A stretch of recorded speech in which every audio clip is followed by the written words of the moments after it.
Assalamualaikum warahmatullahi wabarakatuh. Perkenalkan, nama saya Ida Salma Safitri, NIM 2301011954. Di sini saya akan menjelaskan tentang pendidikan multikultural. Pengertian dari pendidikan multikultural adalah menginstitusionalkan sebuah filosofi pluralisme budaya ke dalam sistem pendidikan yang didasarkan pada prinsip-prinsip persamaan atau equality, saling menghormati dan menerima, memahami dan adanya komitmen moral untuk sebuah keadilan sosial. Pendidikan multikultural berawal dari berkembangnya gagasan dan kesadaran tentang interkulturalisme sesuai Perang Dunia Kedua. Kemunculan gagasan dan kesadaran interkulturalisme ini selain terkait dengan perkembangan politik internasional menyangkut HAM, kemerdekaan dari kolonialisme, diskriminasi rasial dan lain-lain. Juga karena meningkatnya pluralitas di negara-negara barat sendiri sebagai akibat dari peningkatan migrasi dari negara-negara baru mendekat ke Amerika dan Eropa. Pendidikan multikultural sebenarnya merupakan sikap peduli dan mau mengerti politik pengakuan terhadap orang-orang dari kelompok minoritas. Pendidikan multikultural melihat masyarakat secara luas berdasarkan pandangan dasar bahwa sikap indifference dan non-recognition tidak hanya berakar dari ketimpangan struktur rasial, tetapi paradigma pendidikan multikultural mencakup subjek-subjek mengenai ketidakadilan, kemiskinan, penindasan, dan keterbelakangan kelompok minoritas dalam berbagai bidang sosial, budaya, ekonomi, pendidikan, dan lain sebagainya. Yang selanjutnya ada tujuan. Tujuan yang pertama adalah tujuan awal.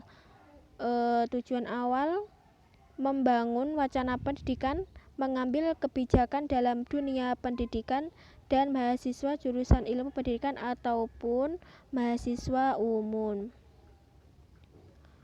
Yang kedua adalah tujuan akhir.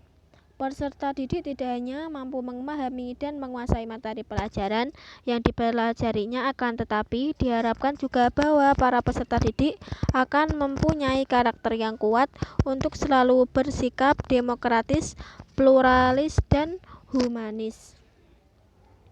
Yang selanjutnya ada fungsi dari pendidikan multikultural, yaitu yang pertama ada memberi konsep diri yang jelas. Yang kedua ada membantu memahami pengalaman kelompok etnis dan budaya tinjau dari sejarahnya.